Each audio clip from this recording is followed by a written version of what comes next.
Bonjour, dans la vidéo d'aujourd'hui, je vais répondre à la question « Est-ce que le sport est une drogue ?» D'après l'Observatoire français des drogues et aux yeux de la médecine, une drogue est une substance chimique qui agit sur le corps et le cerveau.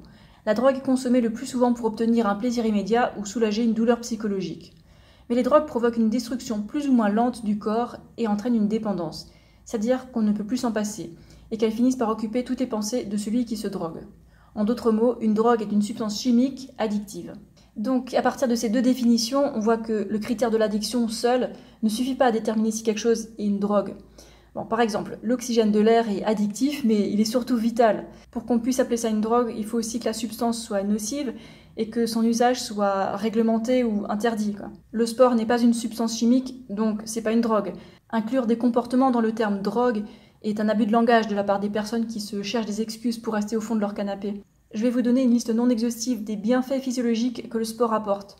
Il renforce le cœur et régule la tension, il participe au maintien du capital musculaire, il accroît le capital osseux, il prévient les problèmes articulaires, il favorise le transit, il permet de mieux respirer, il permet d'obtenir une silhouette fine et tonique, il procure un bien-être général, il améliore les performances intellectuelles, il facilite l'évacuation du stress, il inculque volonté et ténacité, il favorise le sommeil, il crée du lien social, etc., etc.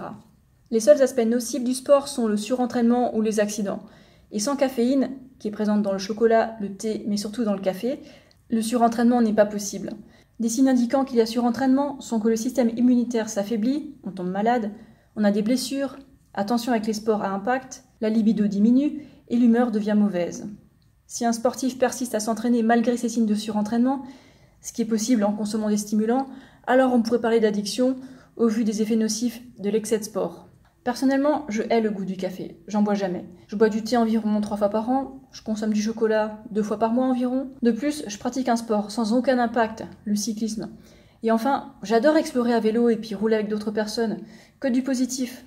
Alors, là où certains paresseux voient une addiction, moi j'ai dans le sport une pratique saine et durable. Quant à cette image, il s'agit du résumé de mon année 2017 à vélo.